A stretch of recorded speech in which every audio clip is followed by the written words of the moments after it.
My name is Penny Dreadful. Welcome to the strange and terrifying world of terror at Collinwood. I am thrilled I tell you, to be joined in this episode by writer and pop culture journalist Ed Gross. But before we get to the show, I had a great time at Wonderfest at the Rondo Awards, seeing so many friends and fellow Rondo Award recipients like Dr. Gangrene, Mark Maddox, Sam Irvin, and Dan Gallagher, and many more. What a great time it was. Thank you again to David and Eileen Colton for all the hard work they do on the Rondos every year, and thank you to everyone who voted. My friend Meredith went with me to the awards and recorded my acceptance speech, which I will post on YouTube soon. The award really is for all of the cast and crew from Dark Shadows, as well as the fans and creators who've been guests on this podcast, and the listeners who make it what it is. That award and this podcast happened because of you, so thank you again. Now, to celebrate, I've unleashed some groovy new Terror at Collinwood cartoon shirts designed by my prodigiously talented friend Eric Marshall. So pour yourself a bowl of monster cereal on Saturday morning and watch Dark Shadows or listen to Terror at Collinwood in your new t-shirt.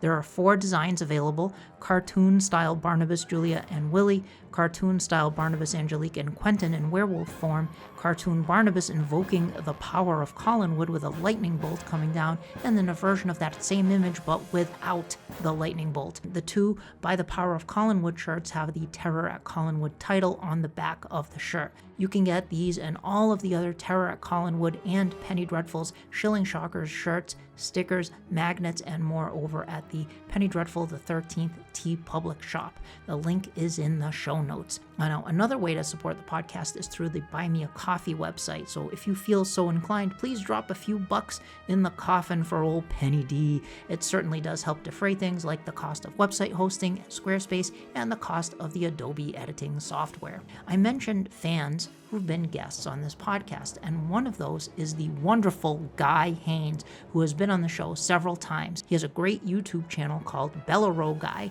which I'll link to in the show notes. Now, Guy has uploaded a ton of great Dark Shadows material over the years, including some recent videos from the early to mid 1980s from the Dark Shadows festivals. These include panels with writer Ron Sproat, producer Robert Costello, and set designer Cy Tomashoff. They're well worth checking out, and again, the link is in the show notes. You don't want to miss those great videos. Another fan who posts some groovy video rarities is Norman Fisher. You'll have to keep an eye out on the Facebook groups, especially the Dark Shadows in the Sun fan club on Facebook. Per Norman's post on January 20th, 1969, many DS fans lost the last act of DS to an ABC News report. They missed seeing Chris turn into a werewolf and stalk Carolyn in the woods. What ABC did was recap the last part of the show for fans during the opening credits the next day of January 21st, 1969. This ABC recap you will not find on the current DVDs or streaming shows. It only exists on a 16mm ABC black and white kinescope, which is where Norman pulled the audio from. So I will put a link to the Dark Shadows in the Sun fan club on Facebook so you can check that video out, and thank you, Norman, for posting that. Now, Bob Issel is still seeking submissions for our Shadowed Past 3. And if you're listening to the audio version, you're not going to see this, but you might want to jump over to YouTube to check out the incredible artwork by the brilliant Aaliyah Shockley for the book's cover. Wow, I love this cover so much. It's based on a 1960s classroom, and all of the students are based on childhood images of actual Dark Shadows fans, many of which I know. So it was really cool to see this. The layout for the book is by the amazing Jeff Kenny, and Bob posts the following information. We are still in the process of accepting submissions and pre-orders for our Shadowed Past 3. Money will not be collected until the book is printed. We are projecting a fall 2025 release. To reserve a copy or submit your Dark Shadows memories for the book, email bob at bobubis59@gmail.com. The deadline for book submissions remains July 15th. So drop Bob a line for more information on how you can submit something. And again, it's bobubas, BOBUBAS 59@gmail.com. In some fun podcast news, I had the pleasure of being a guest on the popular Imaginary Worlds podcast, along with the wonderful Jeff Thompson and marvelous Mark DeWidziak, where we discussed the impact and significance of Dark Shadows and Barnabas Collins. It's episode 278 of Imaginary Worlds. Now, Imaginary Worlds is described as what would happen if NPR went to Comic-Con. Episode 278 is titled The Bright Legacy of Dark Shadows. Imaginary Worlds is on all the podcast apps like Apple Podcasts, Spotify, etc., but is also available on the official podcast website, which I'll link to in the show notes. Thanks to host Eric Malinsky and assistant producer Stephanie Billman for having me on the show. I had a great time. I also had a blast talking about House of Dark Shadows on 2 different shows. One was on the Fab 5 Plus podcast, which is hosted by several horror hosts and monster kids: Raoul Madblood, Halloween Jack, Octavian Hallow, Johnny Vintage, and Horrible Henry, aka Johnny D of Johnny D and the Moonlighters, who, of course, performed the Rockin' Surf theme song for this very show. The link is in the show notes. In addition, I had a fantastic time with Steve Turek on the recently rebranded Bride of Monster Kid Radio, episode 20, where we also had a great time discussing House of Dark Shadows. Again, the link is in the show notes. Last but certainly not least, I was also remiss in not mentioning the passing of actor Colin Fox, the star of Strange Paradise, the 1969 to 1970 cult gothic serial, which was very heavily inspired by the success of Dark Shadows. I was saddened to hear that Mr. Fox passed away in April.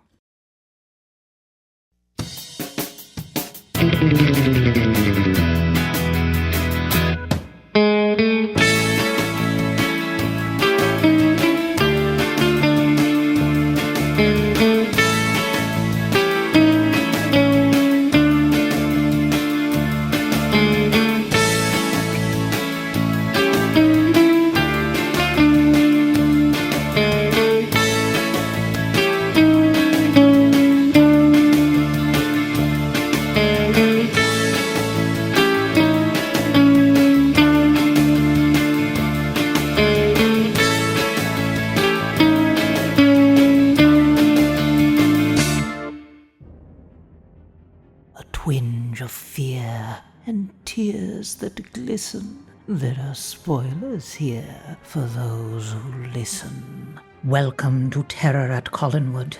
'Tis I, Penny Dreadful, bringing you an evening, or perhaps afternoon, depending on when you're watching this, of terror. And I am joined today by Ed Gross, who is a veteran entertainment journalist who began his professional career in the mid-1980s, writing articles on film, television, and comic books for such publications as Starlog, where he would become New York correspondent, New York Nightlife, Daredevils, Comic Scene, and Fangoria. He would go on to be editor-in-chief of the magazines Not of This Earth and Retrovision, as well as senior editor of Cinescape, Femme Fatales, and Cinefantastique. Other positions have included executive editor of Life Story, Movie Magic, Film Fantasy, TV Magic, and Superhero Spectacular, all from Bauer Publishing. Over the years, he has written or co-written numerous non-fiction books, many of which can be found on his website. In addition, he is the host of podcasts such as Voices from Krypton, TV Retrovision, and Vampires and Slayers. I know you were doing that for a while, Ed. Well, thank you for joining me. Welcome to the show. I'm thrilled to be here. I really am. I'm so excited about the show in general, and the fact that you've had such a long run with it already is amazing to me. Well, thank you so much. And you were one of the first folks that reached out to me when I started the podcast. And I remember getting that email. I was so excited to get an email from Edward Gross because your Dark Shadows files, which I have them all right here, were my first. During the 80s, it was very difficult, as you may remember, it was very difficult to find new Dark Shadows stuff. Like the show was airing in syndication. I was watching it in syndication and on, multi-generation VHS tapes, but it was airing, at a channel 58 in Cape Cod. And I think it was 1986, I found an issue of Monsterland magazine. And in the back pages of Monsterland, I was gobsmacked when I saw an ad for the Dark Shadows files, Oh my God. and I sent away for all of them. Wow. It took forever for them to come in the mail. I still have them all. I've sold a lot of my collectibles over the years, but I kept my Dark Shadows files over the years. This one was a later I don't one. even know if I have them all myself. You can find them on eBay. Yeah, Uh, probably. they're Yeah. they're they're they're they're they're they're floating around on eBay. But what that was kind of my introduction actually to the fandom of Dark Shadows, because between the Dark Shadows files and Catherine Lee Scott's My Scrapbook Memories of Dark Shadows, Right. which came out the same year, I found the Dark Shadows files. I was able to find my way into the fandom, so I've always had a very dear, soft spot in my heart for these. It was those interviews with people like Jonathan Frid and Grayson Hall and Ron Sproat, Art Wallace, Sedgwick. I mean, so many, Sam Hall. I mean, so many of the people involved with Dark Shadows, many of which sadly are no longer with us, that Right. you captured in these Dark Shadows files. And I was just emailing with Scott Young, who's going to come on, and I remember reading his That's pitch right. for the Yep. net for a I Dark was probably Shadows one of the sequel. first people interviewed Scott, I think, Yeah, it was like a back in the Dark day. Shadows sequel series, and he's going to come on the show at some point. You're not only into Dark Shadows, you're a Dark Shadows fan, but you're a fan of so many things as I listed here. You know, Superman is you have a big Superman Superman, collection. Star Trek, the Beatles, Yeah. Planet of the Apes, but the passion is so deep for all of those things. I even love The Odd Couple of all strange things to to lump in there. But when I was 8 years old, I saw the movie of The Odd Couple, and I fell in love with Oscar and Felix. I thought they were great, Yeah. and it continued from there. So And anyway, it's I'm sorry. yeah. Oh no, it's great. All good stuff. All of that stuff is wonderful stuff. It is interesting. All the other stuff is kind of fantasy The stuff, Odd but the Couple. odd couple. What can I tell you? Yeah. So how did you discover Dark Shadows and other all of these other things? Well, it's very funny. People always say that, like, I was born in 1960, and I use the expression that I was a child of the 60s. And my wife argues with me all the time and says, "You're a child of the 70s. You were born in 60, but you really grew up in the 70s, right?" And my argument is that from 1967 to 1972, we lived in this apartment building in Brooklyn. And that is the place where I met my best friends as kids and fell in love with all of the things that still carry me to this day. Those passions. James Bond is another one. Mm. I just fell in love with all this stuff, the Universal Monsters. Everything from 67 to 72 really formed my pop culture passions that I've been very lucky enough to make a career of, from the 80s onward, and been doing this for 40 something years now. Um, and was the question about discovering Dark Shadows, Yeah, or? yeah. Yeah. I mean, that story is like, I was a nerdy kid. What a shock. I was a nerdy kid, didn't play sports or anything, but one afternoon I ran into that apartment and I went into the closet. My mother was watching TV, and I said, I need a bat. And she was all excited. She thought I was going to play baseball. And I held up the bat. I go, no, no, no, I'm playing. You'll probably know who this character is. But I said, no, no, I'm playing Mighty Might Tour. I needed Yeah. a club, Yeah. and you could see my mother's dejected look, like, oh, yeah, okay, fine, take your club and leave, that kind of thing. She was very supportive, though, I have to say. But as I was getting ready to leave, I looked at the TV, and I mean, I remember it like yesterday, and it is a true story, that I saw what was the blue whale and a silhouette moving outside the window. And I'm looking at it, and this woman is terrified, and all of a sudden the silhouette leaps through the window, and it pops up, and it's Chris Jennings, it's the werewolf. Well, I dropped my club, fell to my knees, and kind of never moved. I mean, I just from that moment on, I want to know, what is this?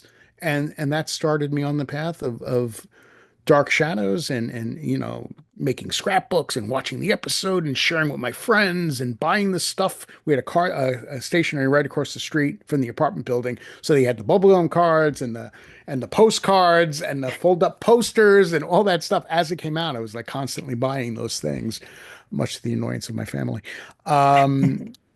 And that was really my discovery, and I never let it go. I mean, like all these things, I never let them go. They just kind of new things join them and keep them company. But all those obsessions just have continued since then. So that was Yeah. 1968 that I discovered the show. That's great. Did you continue to watch it all the way through, Oh or yeah. Oh yeah, yeah. I mean, didn't was very disappointed with those Bromwell episodes in the end. I mean, I was like, as a kid, I was just like, where's Barnabas? Why yeah, isn't he Barnabas? But yeah, and so House of Dark Shadows and which is like almost a traumatic memory of me, and it changed the way my family went to movies because they used to walk in. I think people did this a lot. They would walk in on the part, like just walk into the movie and stay until the part they saw once it started running again, and then mhm, leave. Now I think that's a bizarre way to watch, yeah. but I heard a lot of people used to do that. Well, we walked in as Barnabas was being staked by Jeff Clark. And I'm like, in my glory watching, I mean, I don't want to see Barnabas die, but it was in my glory watching Dark Shadows on the big screen. And the movie started again. And as we got to that point, my father's like, all right, let's go. We saw this part. And I just looked and said, I'm not leaving. I'm not going anywhere. Neither are you. That was pretty ballsy for a 10-year-old, to say that. But You yeah. So grew up anyway. in New York, right? Yeah, I was in Brooklyn until 72. And then until I Wow. was 12 years old. And then we moved to Long Island and I've Did been on Long Island ever since. did you ever get to make it to the Dark Shadows studio while they were taping the No, show? Was it? I mean, I was so young You were then. It young, was, yeah, yeah, yeah. I did have spend time with Jonathan Frid in the 80s. That was kind of cool. Oh yeah, yeah. But you tell me when you want to talk Yeah, about I any of definitely that. want to. Oh, I definitely Yeah. want to jump into that. Now, you were into so many of these other great things that Yeah. were. I mean, it was the '60s was such a pivotal time for pop culture in general, but pop culture. There were so many great. You listed off so many of them. You know, the Beatles and Planet of the Apes and Star Trek. Plus, you had all this other stuff, like Batman, '66 Oh, Batman, yeah. and all of that going on. Lost in Space, all of these great shows and movies coming out. There are Hammer films too coming out during that time. It was like the perfect, I guess, brew of pop of horror, fantasy, sci-fi It going on was. I during mean, that time. Yeah. Willard. Don't forget Willard in Willard, 19. Oh my I God, I love loved Willard. Willard. Yup, I loved. Tear him up, with Elsa Lanchester as the mother. Yeah, Can I tell you one funny thing about sure, Willard? yeah, I yeah. mean, when, could see in the trailers and stuff, and in the trailers, Bruce Davison says, tear him up, and the rats start jumping Yeah. on Ernest Borgnine. Of course, in retrospect, you look, the rabbits are like flopping on him like really terribly, but we'll ignore that because I didn't notice it when I was 10 or 11. But what's funny is when he said tear him up, I sat up in my seat and said, "Ooh, this is the good part." Well, my parents thought there was definitely something wrong with me, and there probably was, but they they thought I was so I wasn't allowed to see a movie for a year after that because of my reaction, and they inadvertently let me go see Ben, the sequel to Willard, as the first movie, uh, which I thought was funny. But That's but hilarious. but they had that reaction when I saw Escape from the Planet of the Apes. Roddy McDowall's character gets shot and falls on a boat deck of this ship they're on. And I said to my friend, "Oh, that's cool." And my parents thought I was demented, thinking it was cool that the ape got shot and dropped. I was talking about the fact the way his body hit the deck and bounced up and fell down again. Yeah. I just sort of looked cool the way they shot it, even as an 11-year-old at that point. Right. But they thought it was like, a sign of They psychosis. were concerned. Yeah, Yeah, yeah. But it's, and it's just a fascination with the movie magic, is what you were absolutely. experiencing. Yeah. How do you think Dark Shadows fits into that pop culture and that monster craze that was going on during that time, went through the '60s into the '70s, started '57, but it went into the '70s. Even Yeah. arguably, Lance Brick wrote an article saying it ended in '83, which I would agree with, because Mark Voger wrote a book about the monster craze. He said it ended in '72, which I think is too early, because there were Mm. a lot of monster stuff through the '70s as well. How do you think Dark Shadows fits into all of that? Well, I mean, look, I mean, the Universal, again, I can only base this on my own memory of this stuff, and the Universal Monsters was having such a resurgence at that time, or maybe they never went away, but as far as I was concerned, it was this huge resurgence.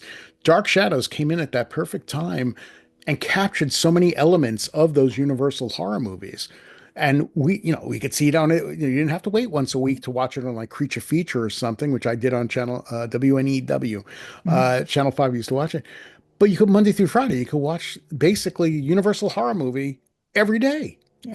And I think that's, in my opinion, that's where that fits in. That may not be a deep answer, but in terms of just laying it in on what else was going on at the time, it capitalized on that popularity and then branched off into its own, Yeah. creating this entire, I mean, I'm saying this to you, this entire phenomenon that was like at the time was pretty unprecedented. Yeah, it's exactly what you're saying. It's like it was kind of, as I said, it was riding that wave, but it also changed Oh, it things became in its its own own way. It way. became a Yeah. tsunami in its own. I mean, Yeah, just it yeah, and became, impacted subsequent, especially depictions of vampires in media. Like I know you do the vampires and slayers, and yeah, Angel, like talk about Buffy the yeah, Vampire Slayer.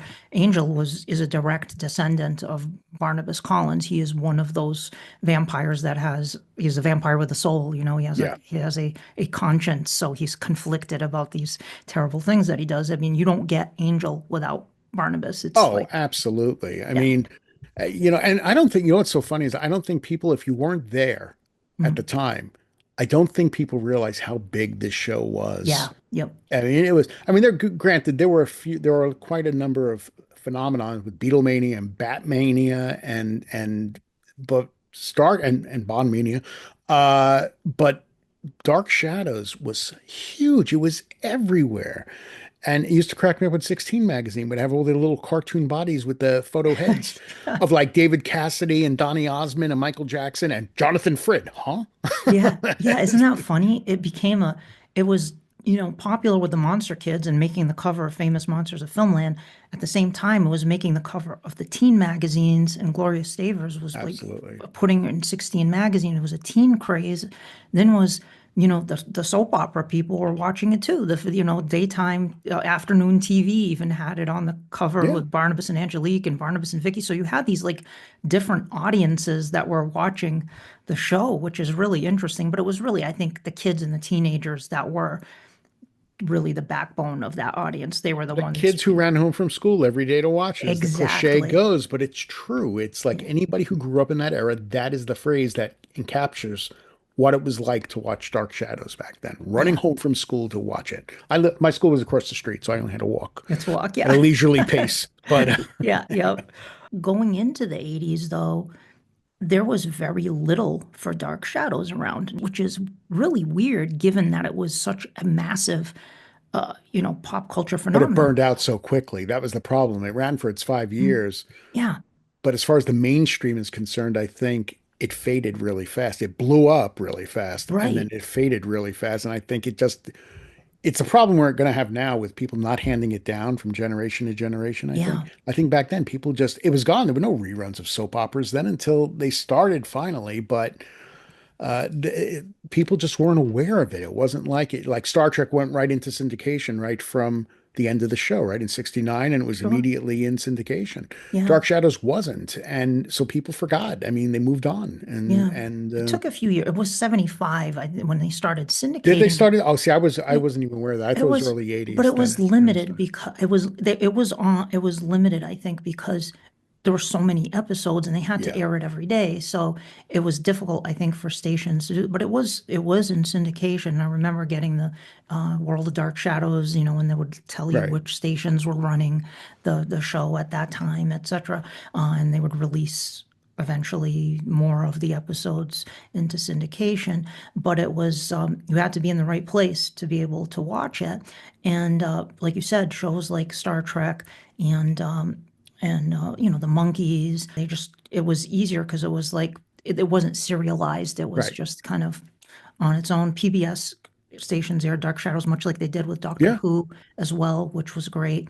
But yeah, it seems like it's crazy that it's just kind of almost didn't disappear, Didn't but dissipate. it's, It sure became went under the radar yeah. for a number of years. And I mean, hell, when it started on NBC in reruns for a brief time, and the ratings weren't strong, so they got put it to late night. But in the 80s, it was starting on NBC in reruns. Mhm, Those are the first time I was seeing the Frid episodes, the early Frid episodes. mhm, I'd never yeah, seen them before. So for me, it was like, oh my God, it's a whole new.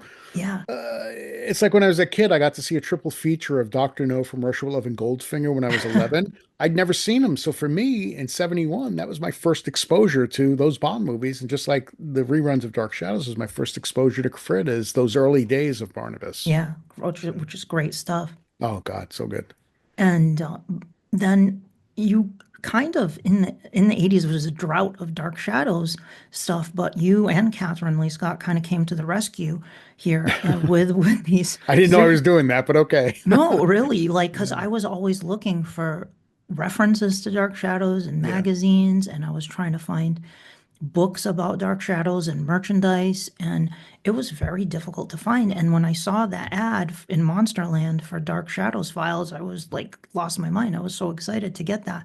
I was a teenager already at that point, but I was like freaking out in the store. I was like, I gotta Oh send yeah. away for these, you know? And so you got to interview all these people. Like, how did you get involved with the Dark Shadows files? Like, how did that come about? Because there It, were other files too. There was like Star Trek. oh, they That's did. there were a They did all bunch. kinds. I mean, the Yeah. two main ones I did were that and V, the Hmm. series V, because I love V also. It's another one. Add it to the list. Beauty and the Be Beast. Let's add that Oh, to the Beauty and list. the Beast. I remember The that show. 80s, 87 show. A wise guy. Let's just keep adding shows too. Um, what it was is when I was in college, I decided I wanted to write a book. I'd gotten into, again, this is the early thing, and I decided I was going to do Dark Shadows. The Odd Couple and Dark Shadows were the two things I wanted to write books about. I ended up writing the files and then a book about about the Odd Couple. But I couldn't. I was young. I didn't have the experience. I didn't have an agent or anything. So it was really hard to try to sell this book. I couldn't, I kept writing to publishers and kept getting rejected. But in the meantime, I just started reaching out to people and started with Jonathan. I wrote to him. I'm backtracking a little bit here. I wrote to him to see if I could get an interview with him for the college paper. And that summer, I received a note from him apologizing for not getting back. He goes, I have the letter downstairs somewhere still, but it said something along the lines of, I've lost many acquaintances because of my tardiness in responding. Huh. But I suppose the school year's over, so you can't really use the talking about it. And I wrote him back and I said, oh no, it would be great. I could still do it, for the next year or whatever it was for the next semester. And he wrote me back and I ended up, so this is really where it started. I wanted to do this book. I ended up going to his apartment in Manhattan and what that turned and interviewed him. And we had a really nice interview for like 45 minutes or an hour, something like that. And he's very pleasant and all that stuff. And I wrote the article up. It appeared somewhere. I forget where. I repurposed that article quite a bit, that interview, but he was very happy with it. So I said, I had this idea for a book. I said, would you be willing to allow me to go through your files and pull information from, because he had a lot of files on Dark Shadows. And he said, yes, he would. And what happened was that started a string of Sundays for a couple of months where I would come into Manhattan, go to his apartment, and he'd take me out for breakfast. I'd take him out for breakfast. Either way, it worked out that way, whichever way it worked out, rather. And then I would spend the next few hours. He would leave and let me just do my thing and then come back. And he's such a sweet guy. And it was amazing. I mean, I got to go through John. I'm sitting here with Jonathan Frid. I'm going out to Oh. breakfast with Jonathan Frid. I'm doing all this. Well, having that and having access to Jonathan and his files and stuff. And I do have to say, around the same time I started dating my wife and getting serious, and then it was kind of like, okay, I'm gonna spend more time with my wife, I think. Which, Yeah. sorry, but I was 23. Um, but what happened was I started deciding to reach out to people, and I got like Robert Costello. And Robert, I believe, if I may have the order of this wrong, hooked me up with John Sedgwick. And then when I spoke to John, it went from there. I mean, I did a phone interview with Art Wallace, but that was more about Star Trek. But we talked a little bit, again, beginning of my career. If I knew then what I know now, of course, I would have kept the man on the phone for like 12 hours talking about it. But and I just and Sam Hall, and I had spent like 2 hours with Sam Hall in Manhattan at his place. And I said, look, I know Grayson doesn't do a lot of interviews. I said, do you think she'd be willing to talk to me? And he goes, I never forgot this. He goes, well, she usually doesn't, but I tell her you're nice and you ask intelligent questions, and I think she'll do it. And she did. And Yeah. and we, I wish my questions were quite as intelligent. I look back at the transcript of that and I'm like, damn, I missed the boat on that one. No, Uh, it's great. No, it's so cool that you got to interview Grayson Hall. Like, that's kind of a rarity. There's a, yeah, there there's, is that. yeah, that's a It could have thing. been much better, in my opinion, now, looking back at time. And I got Louis Edmonds as well, Yeah. Ron Sproat, or I don't remember who else, but quite a number of people. But then it just petered out for the book. But then these file magazines started happening. Now, the publisher was not a pleasant person. He's no longer with us. And the company was a sleazy company, I have to say. But they were doing these file magazines, and he was doing so well with them because nobody else was doing the file magazines, which were these pop culture publications devoted to Star Trek, Doctor Who, James Bond, The Man from U.N.C.L.E., all these, again, these nostalgic shows or films from the 60s. And there was an audience for it. And he discovered it and he totally jumped into it. So when I said, "Oh, I have all these interviews on Dark Shadows, I'd love to do the file magazines for that," and he was thrilled to have it. Didn't pay much, but he still have it. Then again, my first sale ever was for Daredevil's magazine. I think it sold it for $15, and I was thrilled. It was like I made a sale. I'm a writer. Uh, but so I started doing these file magazines, and I think I did four of them, and then there was a compilation one, if I remember correctly. And I could be wrong. You've got them. Let I me don't. see. Well, we What do you got got? The Terror Begins, Okay, which that's the first one. we got a story about that. I want you to Yeah, share in a bit. yeah. We have another one called The Terror Begins, but it's this. Leave it to them. Yep, There's yep. this one is The Secret of Barnabas with him Okay. in the coffin. I don't even know why they called it that, but I huh? think this one I didn't get at the time in the 80s. I had to find this one later, but Yeah. most of them I did get at that time. They have this one here is also The Secret of Barnabas See, called The that's what I Secret of mean. It's like, yeah, lack of So imagination you were much. using Yeah. the titles. This one Yeah. is a 20th anniversary tribute. Okay. Got Yep. that one. Yep. We got Return to Collinwood Wow, here, there's more of these than I realized. Okay. Yeah. Barnabas and Roxanne. And then we have the big Dark Shadows tribute with you and James Van Hise, who's a name that I remember Yeah. John seeing. James did a lot of those Yeah. books too. But I remember they spelled Ron Sprout in the book, and I Yes. Yeah. freaked. Oh, Yeah. this is what I mean. This is what I dealt with at the time, and it's like I called the editor publisher up. I go, "What is this? Why does this say Ron Sprout?" Ron. Yeah. He goes, "Well, nobody's really going to notice." I noticed. They're going to notice. What are you talking about? Nobody's going to notice. His name is Sprout. Yeah. Yeah. It's cool that you got to interview him too, like the writers from the people, writers from the show. Did you interview Joel Caldwell too? I could have sworn. No, if I did, No, if it's in there, it's from no. somebody else. I didn't do the Yeah. Joe. You did Yeah. in memory of Grayson Mm, Hall and this I one. don't think I did. Yeah. Malcolm Mormestein, I think I also interviewed him once, I Oh think. yeah, I think I think so. so. It's so long ago, but Yeah, I'm just kind of bouncing around here with these. yeah. But now you had a funny story about this cover. Yeah. I've Yeah. always loved this picture, and when I saw this picture, I remember being obsessed with trying to find it because I Hmm. remember the bubblegum cards, and my uncle gave me all his bubblegum cards, and I thought this was one of the pictures on the bubble. It wasn't. It was from the same Oh, photo okay. shoot. It was from the Right. same photo. There was similar pictures, but I was like obsessed with this picture. But you have a funny story about Jonathan Frid and Yeah. and that picture. I mean, I wasn't funny at the time. The nice thing is I had done this interview with Jonathan and I sent it to him and he praised it to me and how much he enjoyed it. But he also was wary because he was sort of secretive in a lot of ways. Not secretive, that's not the word, but he didn't want to share too much. And I don't even know what he really was talking about, frankly. But he said to me, he goes, you seem to have captured me in a way that I don't know if I'm comfortable with having been captured. Now, he never elaborated. I never asked.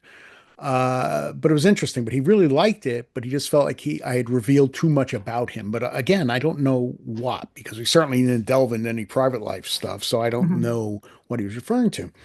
But then told him, "Oh, I'm going to do this file magazine," and he was very supportive of it as well.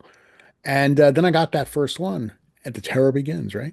Yeah. And I sent it to him. And when I went to his house that Sunday, or yeah, I think I sent it to him first because I wasn't going to see him for a week, and then I went over to that house. And I said, "What'd you think?" He goes, "What?" He goes, "I really don't like it." I was like, "You don't like it?" He goes, "No, I hate this picture. It's a terrible picture. I hate this. I don't like it. I'm surprised. I'm shocked you would go with that photo or something like that." And I'm like stammering, saying, "Well, it's not really my decision. The publisher made the decision to go with, whatever photos they did." But here I am, this, I guess, 23-year-old, but still a little emotionally raw, I guess, because here's your one of your childhood heroes, right? And he's like saying he doesn't like what you did. And I could feel myself actually tearing up slightly and had to turn away. And he Oh, wasn't trying to be mean because I think he knew I was upset because then he tried to talk about it. But the writing is very good, and he tried to turn it around a little bit. But it was so funny how he just was so against the fangs. It was the fangs. And for the audio listeners, it's a picture of Barnabas. It's a very famous picture of Jonathan Frid as Barnabas, a Such a good publicity picture. shot, close up, where he's bearing his fangs and he's holding the cane like just in front of his chin there, and he's just kind of grinning with his fangs showing. And Jonathan Frid famously hated showing the Oh, fangs. he He said it did. to me in our interview. He Yeah. goes, I always felt, he goes, I never thought I created fear with the fang business. I always felt foolish doing that. The thing that terrified me was Barnabas's lie, Right, the lie that he was pretending to be something that he wasn't. See, that right. stays with me. I mean, that interview was like in 1982 or 83, and I still, And I know what he's saying, but I understood what he meant by that. Like he liked that sort of the nuance and the subtlety of that. But sure. it's and but he's playing a vampire, and Yeah, there's, the dude, it's kind of like Tom Welling saying he wasn't playing Superman on Smallville. Dude, you're Superman. Accept the fact yeah, that you're Superman and stop the charade yeah, yeah. because you're Superman. Yeah, Uh, yeah, it's just kind of, I mean, Bela Lugosi did not have fangs in the film, and he was very right, effective. But ever since, well, we had Christopher Lee, of course, had fangs starting in the 50s, and the Mexican El Vampiro, yep. Mexican vampire film, he had fangs, so it just in Nosferatu, well, those were kind of more They're rodent-like, but vampires. They're supposed to have fangs. I mean, yeah, Frank so Langella didn't have them either, yeah. in Dracula. Right. Yeah. Yeah. He You liked know, the subtlety of it. Like yeah, he liked when it's like kind of hinted at that you can kind right. of, but the bearing of them, I think he was embarrassed by. But he was not a I don't he wasn't a fan of horror stuff. Like he was more he was an actor. He was really into Right, playing. He wasn't playing. He always said, "I'm not playing a vampire. I'm playing a right. guy with a hang up as Rich. I'm playing him like Richard III or Macbeth." Right. That was his impetus for doing. Now I'm looking through. You also have Jerry Lacey and Oh Alexandra Moltke. yeah. And Alexandra Moltke, you interviewed Well, her. I didn't. Somebody else did that one and let me Okay. read the interview, Or which is may that have just an been good. article about her? It may have been, no, I think it was an interview. Somebody gave it to me and I was able to Oh, run it. that's great. Cool. Yeah, Yeah. Look at that was that. great. Yeah, it is. Yep. Alexander Moltke. Look at that. Yeah, That's in the tribute book, the big compilation. Yeah. yeah, Um, so Jerry Lacey, yeah, I had him on the podcast. He was so cool. Get to talk to him on the podcast. that's Jerry cool. Lacey's a cool guy. An unsung hero of Dark Shadows in many respects because he's kind of shy. He doesn't like to toot his own horn a lot. So I'm Right. glad I got to talk. That was thanks to Ansel Faraj hooked that interview up. But you released the audio recording of your interview with Jonathan a while back on the Vampires and Slayers, as I recall. Now, did you also have audio recordings of interviews with like Grayson Hall and some of those folks as well? The Grayson, I mean, yeah, I pretty much, I've saved all Wow. my audio from those days. Ed, you need to digitize that. Oh Yeah, my gosh, I know. I got to that's see who, rare. you I've got to heard, see. yeah, there's one interview with Grayson that I've heard with fans. It was her fan club, and they interviewed her at that in the '80s. But gosh, you should definitely I get have that. to see the shape of that one. I know that one was on at the time. I didn't. Who knew that in 1982 and 2025 I'd be wanting my old interviews, right? Who knew? Seriously, back then. So I've got to see what because the cassette tape that one was on wasn't the greatest. So I have to see what kind of shape it's in. But I know, for instance, Sam Hall. That's pretty. He speaks low, but it's a pretty audible interview. I could probably bring the voice up to get Yeah, like 2 hours with Sam Hall talking that's about. fantastic. Sam Hall, Yeah. 2 hour interview. Yeah, for Yeah, I sure. gotta go through those and see. I digitized the Jonathan one and I meant to do more, but work gets in the way and I haven't had the time. Yeah. Even Vampires and Slayers, I'm trying to get back into it now. I haven't done it in a while, the podcast, but Yeah. Oh, right. Yeah. Yeah. yeah, but yeah, so I've got somewhere I've got those interviews. Now that this is out, you know that the people listening to this are going to not leave you alone until you really well, I will definitely, if it costs money to restore those or get those I digitized, I can will no, I happily just have to kick find in. it. You don't have Okay. to kick in, Yeah, okay. but it's funny because it's interesting because I just did I had two books I'd done on Superman, and when it came Mm, to the Superboy TV show, I had found like I'm sorry, the actor's no longer with us, and he was not good on the show, but a guy named Scott Wells played Lex Luthor in the mhm. first season Yeah. of Superboy. Nobody interviewed him except me. So when I was doing the books, I suddenly realized, wait a minute. don't I have an interview with this guy? And I dug through the boxes. I have like a box of like certain things that broke it into their own boxes.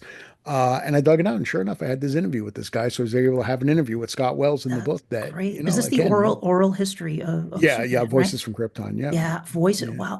Can you talk? Let's. I want to do a little side trip here and talk a little bit about Sure. Superman because I know you're a passionate Superman fan, and Yeah, I I kind of love. like the guy. Yeah, I Yeah. love Superman too. I love. He's my favorite superhero. True. Batman's Rogues Gallery and Batman's World is probably my favorite Right. world of, and I love the Hulk too, the Hulk, but Superman. He is the archetype. Superman is, and the thing I love about Superman is that he is just a nice person who happens to have these like godlike powers, but he's a nice guy. He's just kind, and I It, like that about that character a lot, you know. Writer Mark Waid pointed out, he's done a lot of the Superman stories like Superman Birthright and Kingdom Come and things like that. And his view of it is, here's the guy who has the power to do anything he wants in the world, and he chooses to do what's right. Yeah. And for him, that was the appeal of that character. And I think that nails it. I mean, that statement really does nail it. How did you get into Superman? Like what was was it the comics or was it one It the George was, Reeves or yeah, it started as, again, in that 1960s period. I was watching reruns of Adventures of Superman Mhm. and loved this thing. And then at the same time, there's a story I tell about it, but it's true. My father had a comic book, which I'd never seen a comic book before, called The History of Dogs. I still have it somewhere, but it's just the history of dogs in a visual format. So I love the comic book format. I used to watch Superman. It said at the end, Superman is based on the exciting adventures and published by DC Comics or not, whatever. I forget how they worded it exactly at the end of the show. So I'm like, oh my God, they make comic books based on this TV show. That's great because I didn't know it was the reverse. And I started going out buying the comics. And then there was on Flatbush Avenue in Brooklyn, there's a place called My Friend's Bookstore. And they had back issues of comics. And my friends and I would go there every Saturday, 10-year-olds riding a bus to Flatbush Avenue, but whatever. Uh, and go in this place and just like buy the back issues and building up this huge collection of anything with the S. The expression I use about myself is I follow the S, right? Whoever's wearing the S, I go. It's like David Corden sweats this summer. I'm there. Henry Cavill, I was there. I mean, for all of them, it's just I love Mhm. Superman so much. And yeah, that was sort of the discovery process. It was the George Reeves and the comic book thing, and those things came together. And Yeah. then it went from there, and I never stopped. I mean, like any of these things, it just stayed with me. And Superman just became its own thing, but for Yeah. me, but Who's there've your been so favorite? many. Who's your favorite? It's Christopher Reeve. I mean, I think Yeah. I have to say even though some of the movies, I mean, well, three and four are terrible. I rewatched two with my 30-year-old son recently. He goes, Dad, this is not a good movie. He goes, really? What? He says, Two? but you know what? He brings up some good points, though. It's like, think about it. He goes, the whole thing is he's having this relationship with Lois. She forgets it at the end. It doesn't mean anything anymore. And it's like loses his powers. He gets beat up. He gets his powers. He fights the guy. It's not really a great story. I'm like, it's not the MCU. I'll give you that. But back then, it blew us away. I mean, hey, look, my oldest once walked in when I was watching Goldfinger. He watched 2 minutes and he goes, "Oh my God, there's so much talking." I'm like, "This is Goldfinger, dude. What are you talking about?" So this is what I'm dealing with. But But I agree with you. So Christopher Reeve, yeah. he just really embodied everything that I love about Superman, the character Superman. And I really liked George Reeves. I watched that also with Oh my yeah, uncle I love it Valdemar. all. But George Reeves, he's the the best. Fleischer Superman Yep. cartoons, super cool. And we're talking about the Superman the animated series, which I also really enjoyed with Tim Daly voiced Superman in that, which I really enjoyed that. I have that on Blu-ray. I really enjoyed that series as well. Henry Cavill, I think, could have been an incredible Superman. I think it's the direction that The he was. material. He just didn't have the right material. Yes, I agree. mean, he was It, great. I would be happy. Look, when he showed up at the ending of, he shows up at the ending of Black Adam, yep. right? It's a wonderful moment. It's 10 seconds of screen time, and he steps out. That you hear little of the John Williams theme, which Yes. is Yeah. extremely important as far as I'm concerned. That's like the Agree. James Bond theme as far as I think of it, as goes with the character, whoever's playing him. Yep. But they just played it, and he looked great, and I was ready for it. His Yep. costume was a bright blue and red again, Yep. and I Yeah, was the ready to spit go. curl in the Yeah, front. yeah, the Yeah. spick, the whole thing. It was great, and I was sorry he didn't get to continue because I would have been thrilled to watch him Yeah. continue in it. But Yeah, he just but needed the right material. I agree with you, but I'm looking forward to David Cornsweet. oh yeah, me I too. think he seems like he'll do a good job. And what you said about the John Williams theme, I completely agree. Like, and I feel that way about the Danny Elfman Batman theme Yeah, as well. absolutely. I think they should use that more for other people who Yep. play Batman. It's just Yep. it's Batman's theme. Like it. It's like the Bond theme. The Bond theme, we've been through 25 movies, Yep. six James Bonds, and that theme goes beautifully with every single one of them. So Yep. it Yep. works wonderful. Exactly. Yep. Now it's funny because, and I've talked to other people about this on the podcast. Now we're dealing with in a situation where we're talking about Superman, we're dealing with a character that is, really iconic, known all over the world, one of the best known characters in the world. It's owned by a major Oh corporation, yeah. by Warner Brothers. So Superman has got a lot of money that gets pumped into him. Characters like Batman do too. Franchises like Star Trek do as well. And I always bring this up about going to San Diego Comic-Con in 2016 and seeing Batman 66 stuff everywhere and seeing, Star Trek stuff everywhere with no Dark Shadows. It's like, what? Yeah. And it's like, okay, I know Dark Shadows is owned by Dan Curtis's daughters. It's not owned by like Warner Brothers or Disney, thankfully, in a way. Like, and I mean, I guess Right. it's like pros and cons to that, because if Dark Shadows Yeah. was completely owned by something like that, maybe they would pump money into it and put it out there in the mainstream more. But then it's like, I don't know, do we want that or do we not want that? We do But want that because it's yeah, going to fade away. that's my It's going concern to as fade well. away. Yeah, that's my I mean, concern. Yeah. and go ahead. I'm sorry. No, no, I could please go on. Completely agree with you. I'm concerned about something like that happening. Like it still exists in the It's Dark not the Shadows. It's same though. there, but it's not. Yeah. It's not. It's diminishing, and that's the bottom line. Is it's diminishing now. If Mark Perry's show goes, great, then we get another shot at it. Mhm. But it's like when J.J. Abrams made Star Trek in 2009. You could say what you want about it. I was happy. I liked it. I like those movies. They're different, but their characters are great. But it doesn't make the old show go away. It's like I've got my original Blu-rays or whatever of those shows, and I can enjoy these movies. And it did re bring renewed interest in the original series when those movies really came out. When 2009 came out, that movie, it really brought interest back. I thought the same thing was going to happen when Tim Burton made the 2012 film. And and especially when I hear Burton and Johnny Depp. ah Johnny Depp. no, no, well, yeah, Johnny Depp. I was thinking And the writer, Michelle but the Pfeiffer. writer didn't say it actually. No, no, no. Oh, Johnny Depp was Seth the other was Grimes. Oh, okay. Seth Grimsworth. Thank you. No, Johnny Depp and Tim Burton both said, well, this movie is based on our memories of Dark Shadows. Well, okay, but what memories were those? What Dark Shadows did you watch Yeah. as because certainly not the Dark Shadows I watched. I don't care if it's a slave to the original. Take it in new directions. Do something with it as long as you're revitalizing it.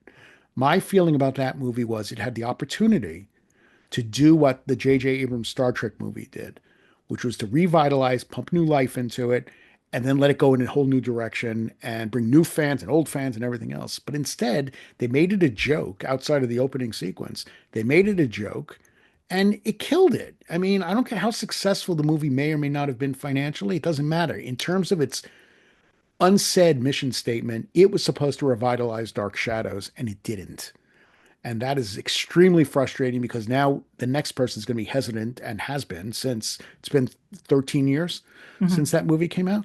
Nobody's doing anything with Yeah. Dark Shadows. And I do fear that it's going to, like I said earlier, fade away and people are going to forget ultimately. Once we're gone, Dark Shadows doesn't go on. Right. And that's a concern that I have as well. I have it on good authority that the Tim Burton film, I'm not questioning that Tim Burton was a fan and that Johnny Depp were fans, but I don't understand why I think the studio wanted it to be a comedy and they agreed to go in that direction, and they could have pushed back and said, no, we're not going to do that. But Burton could have pushed back, he yes. could have. He was powerful enough in Hollywood that he could have said no. But I have it on good authority that film hurt the perception of Dark Shadows as an IP in the industry. So that's unfortunate because that film presents Dark Shadows in a comedic way, and it didn't do well. People didn't Right. get it. Instead of kind of, if at least if they had done it as a gothic horror slash gothic romance, kind of in the vein of what it is at its core, at least if it had failed, it would have failed on its own terms and not Right. been some weird thing that they were trying to do. And I have had people express, well, Dark Shadows hasn't gone anywhere. It's still, the MPI is still selling stuff and it's still on streaming. And it's true. It really is still, Yeah, it for a does exist. core group Yeah. of fans. But, Yes. but if we want to reach like the average like my students, I teach college by day, Hmm. and my students don't know what Dark Shadows is. They Right. don't, I mean, they don't know what most of the things I grew up Right. Well, there knowing is about that. are, Yeah. but they don't, they have no idea. Yeah. But they know who Captain America is. Yeah. In fact, I overheard a group of students one time talking about, it was funny because I like I heard, oh yeah, Doctor Strange, blah, blah, blah. And I'm like, and I'm listening and it's like, oh yeah, Doctor Strange and Cap, and they're talking about the Avengers. And I look over, it's a group of kind of preppy kids, like Right. kids that in high school would not have been talking about Doctor Strange, certainly Right. would not have no idea of Doctor Strange. That's kind of entered into the mainstream. People know what that is now. And When I The don't Big know. Bang Theory becomes the number one show on television for years, it shows you that the world is ready to embrace all of this stuff. Do you know what Right. I mean? Like mainstream audience is ready Yeah. for it. I mean, And I wish a show like Big Bang Theory would reference Dark Shadows. They yeah, didn't. They reference Star Trek, they reference Doctor Who, they yeah, reference everything under the sun, but they don't reference, and it's frustrating. But then again, you get a show like Supernatural that does drop a Dark right. Shadows reference in there, which was cool that they did that. It's nice to see a nod to the show because that at least keeps it alive in some way. It's like, hey, we Absolutely. are acknowledging that this is a thing that's important to this genre, you know. What So. I can't believe is that we had in 2024 Nosferatu, the remake. Whatever people think of the movie, it cost 50, it made 180 something million. So it's a very, very profitable movie. Mhm. Sinners right now is a very, very profitable movie Yep. and acclaimed, like so acclaimed a movie. Why isn't somebody immediately saying, don't we have something with vampires? Oh, yeah, we have Dark Shadows. Why don't we do something with Dark Shadows? With all the streaming services that are out there, I don't understand why nobody is jumping on this and saying, let's give this a shot. They spend so much money on these different shows. Make a 6 episode series or something and see how it does and see if there's a response to it. And then go from there. You do one season of 6 episodes a year or something, or 8 episodes a year. But try it, see it. I mean, Warner Brothers, well, I know MPI has it. I mean, the Curtis's daughters have it. Sorry, I'm all over the map here. Um, but somebody should be talking to them, whoever's got the rights. I don't know what Warner's rights are I in think the odd. Warner's has, when they made the film, I think they did acquire some. I think they have to sign off on if somebody wants to make a show or a film, Warner's has to sign Then off why on. isn't But Warner it's, signing off on doing it themselves? I yeah, mean, I mean, they don't have the money. I mean, do you I know what I think, mean? like I said, I think, the Burton film did not engender confidence and It's did also not, 13 did years not, ago, I think, yeah, it's been a while. Yeah. and it made money, didn't it? I mean, it didn't. I think it did. I think I think it so. was actually kind of successful, but not. Well, Internationally and yeah, that's streaming what I mean. and Everything. I yeah. think all told, I just don't get it. It's like again, maybe because we're passionate about it, so it means more to us. That's why we're talking about it this way. But how do you not try to? I put the word exploit in quotes, but exploit this property to show that it has, because the concept is great. What do you think? We'd have Buffy the Vampire Slayer without Dark Shadows? With Right. that group of people fighting the supernatural? Come Exactly. on. Exactly. Yep. Would you prefer to see a sequel series or a reboot or remake? I think I'd rather see not a sequel series per se. I mean, again, you're catering too much for what came before then. It's like, again, I use J.J. Abrams as sort of a model hold up to. Do it again, come up with a creative way to do it, but you got to have new characters, except for I mean, now I'm backtracking on myself here because Mark Perry's idea, what I heard of it, sounded pretty good actually. And like he said, you can't have Dark Shadows without Barnabas Collins. You have to have Barnabas. I mean, there's just that's Dark Shadows in my mind, not to disrespect any other characters on that show. I mean, a sequel series is fine. A reboot, I just don't want to see the Barnabas story again. Right. It's kind of like when they rebooted a Spider-Man, like at Sony, right? They did it with Tobey Maguire, then Andrew Yep. Garfield. And Yep. thank God when they got to Tom Holland, they didn't tell his origin again. It's like, Yep. we get it. We understand how this happened. The same thing with Batman's parents getting killed or Superman coming from Krypton. We got it. Yep. That being said, so I mean, I guess it could go either way. I mean, as long as it's not mired too, it can't be mired too much where people joining in and saying, well, I don't know the old show, so I can't watch this show. Right, exactly. Yeah, I think That's it has to be that's it accessible has to be to its own thing. new people to onboard, but it Yeah, has to have enough kind of maybe nods that people get the reference to stuff that came before. right. I think it can be done. That's what it is. Also, what I think too is like if you start a show now and you start it with, which I think the impulse would be, well, we have a vampire over here and a witch over here and a devil over here and all over the place. I think you got to also sort of unravel it slowly, like the original show did, Sure. because it's like getting into a cold bath or something or pool, where it's like you got to go in slowly and sort of get used to it and acclimated to it. Then you can start swimming around, right? Well, it's the Yeah. same thing. You bring a vampire in like they did on the show. Well, this worked. What else can we do? Oh, let's bring in this and let's bring in that. Okay, we'll have Angelique. She's a witch. She's going to turn Barnabas into a vampire. And now we Yeah. see how that happened, but we also have this new character. And then of course they went crazy as they more Yeah. Just characters. more and more That every time you turned around, it's a bananas. new cousin or a relative that had another Yeah. supernatural curse. But I mean, back then I loved it. But if you do it like where it's more realistic, then everybody's a supernatural being. Then I think that could work too. But Yeah.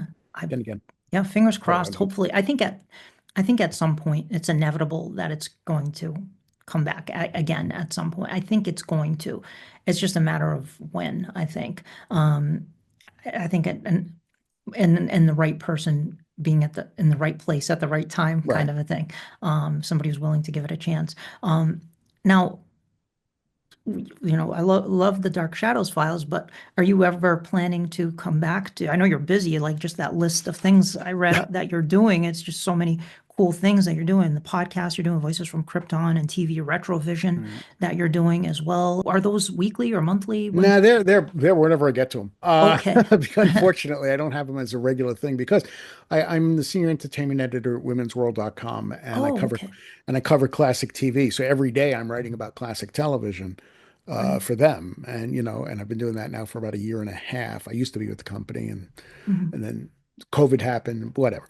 Nobody needs to hear my whole long boring story. But No, that's really cool that you're doing that. Yeah. yeah, they brought me. So yeah, so every day I'm, that is my day job is writing about classic television. So Cool. I get That, paid and I get insurance for that. Hell, I wow. love that. That's so cool. So it Yeah. is. And I'm doing, I've just done a Superman book that came out in December for Insight Editions, and I've got a few projects with them I'm working on.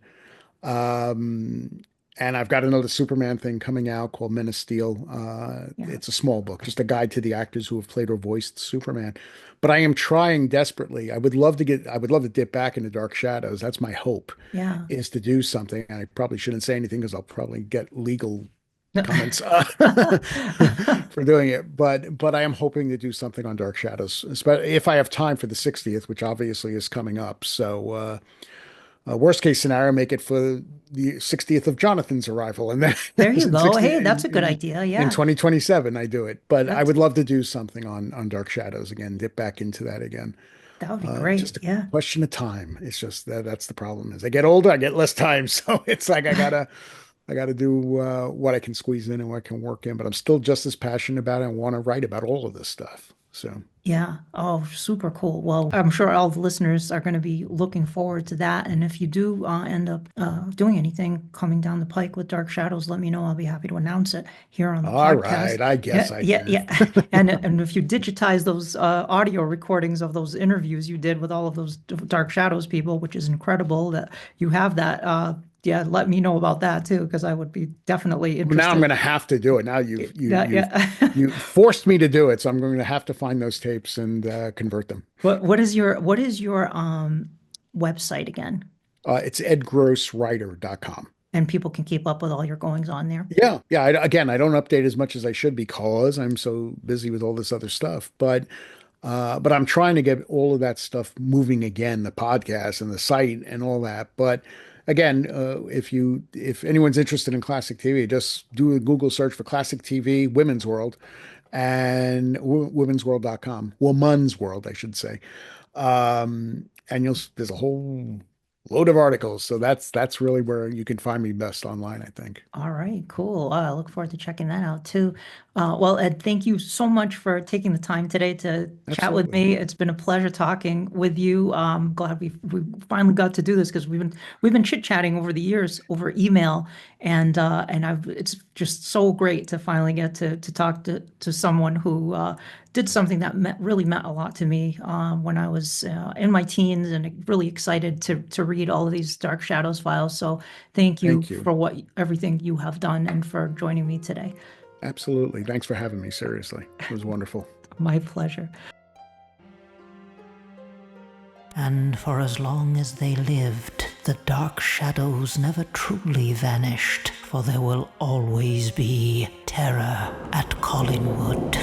Terror at Collinwood is a Penny Dreadful production.